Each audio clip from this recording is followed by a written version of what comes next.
Buy or sell FreightCar America. First off, read this disclaimer carefully. And do your good deed of the day by liking and subscribing. So we can find this stock under other themes, and then we have vehicles.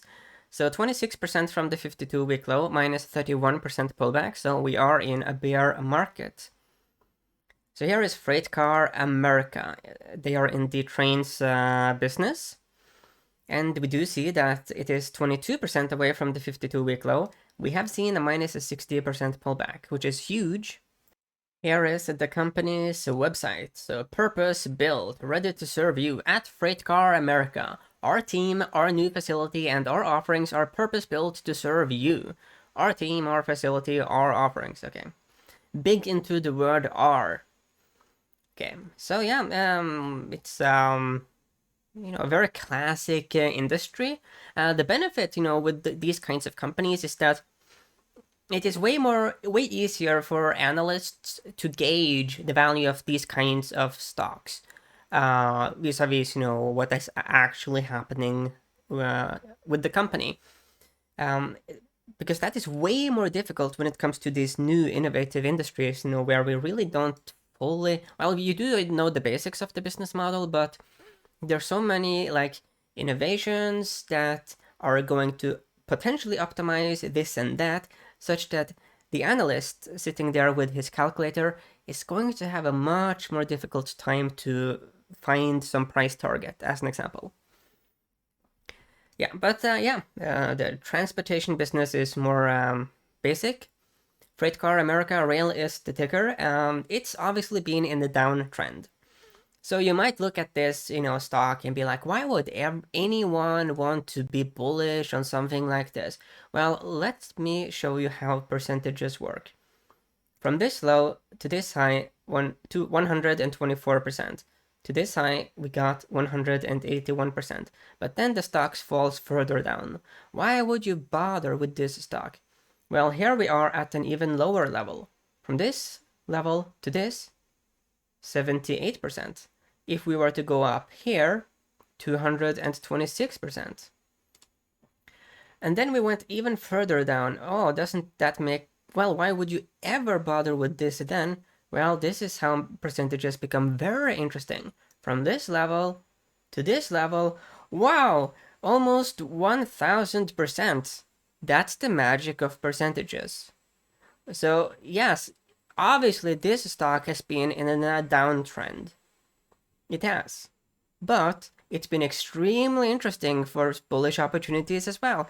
You are not going to get 1000% potential gain from a low level like this. Those opportunities do not happen with the S&P 500 stocks. They do not move like 900% up just as a part of a mean reversion. But this happens with these beaten down stocks. Is there risk with something like FreightCar America? Obviously, the primary trend has been down. But the biggest opportunities percentage-wise has not been shorting the stock. It actually has been to be a bit crazy sometimes with some bullish trade. Okay, so the reason why this one popped up on my radar is that there is something interesting happening at the moment. So boom, boom, and boom. So you see here that this blue 100-week moving average, boom, boom, it has a history of offering support. It also has a very strong history of offering clear resistance. As such, this moving average, it does have a lot of legitimacy. It really matters. We stopped surgically at that support level, potential support level, last week, okay? So from a bullish perspective, this is interesting. You could make the case further from a more bullish perspective that we have something that looks a lot like a rounding-ish bottom. Potentially, you could argue that we have what is a cup and a handle pattern, potentially in development. Potentially. So I will give the bulls the benefit of the doubt, contingent on this moving average holding as support. Looking at the daily data points, it's nasty. It's been in a downtrend even from this level here. Even though it has rallied very substantially up, the sell-off here, it's been minus 60%. That is a big sell-off. But even during this sell-off, the mean reversions to the upside, like from this level to this level, that's all of a sudden 30%. So there's been interesting opportunities also for bulls. Looking at the weekly data points here and these indicators, yeah, when it comes to the RSI, I don't.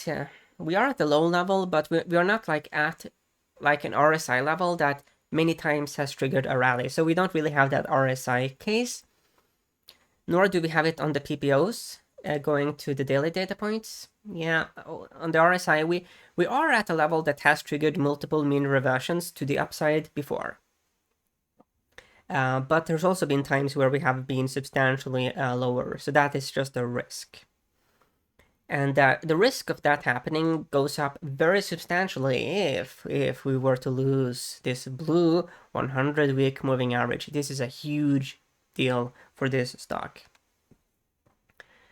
Looking at the seasonality over the last 5 years, so it's been in a downtrend, massive downtrend, so obviously that will be reflected in the seasonality.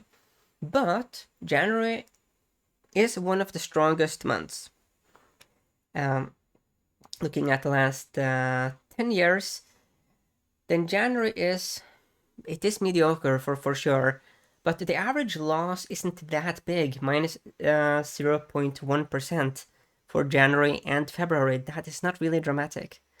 Over the last 18 years, January is, relatively speaking, a strong month. You usually have a gain, 2% January, 2% February, a mediocre on March, and then April is very strong.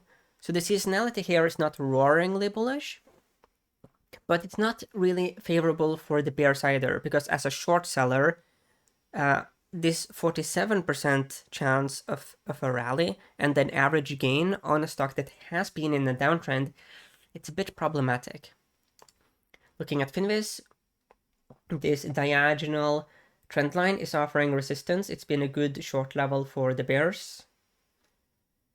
Options are actually available, though probably not the most liquid in terms of options, but at least that is an option. Looking at SACS, they have a number 4 sell, F value, C growth, D momentum, top 40%, transportation, equipment, and leasing. The market cap is tiny, $55 million US, really, really small. So they manufacture railroad freight cars with particular expertise in coal-carrying rail cars. So this is, so you might think, okay, why would I ever want to get into the coal business? Well, the thing is, okay, when it comes to this entire, like green energy movement, and something that I have kind of awakened to recently, because I assumed, that people can be trusted, in my innocence.